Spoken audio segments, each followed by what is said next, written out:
What's your deja vu of being a poet? You know, I mean, in what sense? Was there any incident that came upon you that you decided that you want to be a poet? Okay. What was it? No, I mean, really? Yeah, sure. I did not choose to be a poet in the sense that I also didn't choose to be a playwright or a writer. I think I was just born with it. You know, when I took up the pen at 5, you know, I started writing short stories. So I've been writing for a very, very long time. You know, I started writing poetry, I started writing plays when I was a teenager. And, you know, it just happened that way.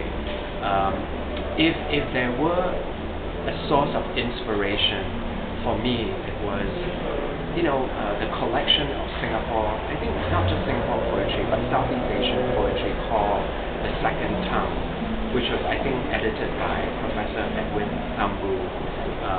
And that was pretty long ago. You know, I don't think there is a copy now. But, you know, as I flipped through that anthology of Singapore, Malaysian, and other poetry, I realized the richness of emotion and the richness of experience that can be captured in such sparse words, and yet such amazing words. And I wanted to express myself in that way.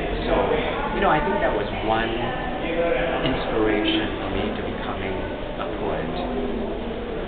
In putting this book together, I mean, I know it's a lifetime, you know, to think about. But was there any time or a day or even a period where, you know, has anyone said to you that an encouragement that there's no regret in reading some of your work? Do you have any one of them that you like to tell us more?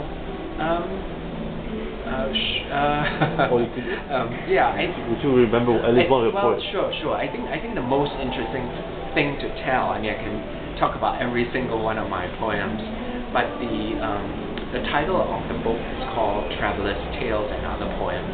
So I might as well talk about Traveler's Tale, which is the first poem that you'll come across when you start reading the book. It's just a physical as well as a metaphysical journey. But I think what is interesting about that poem is that it is structured very specifically.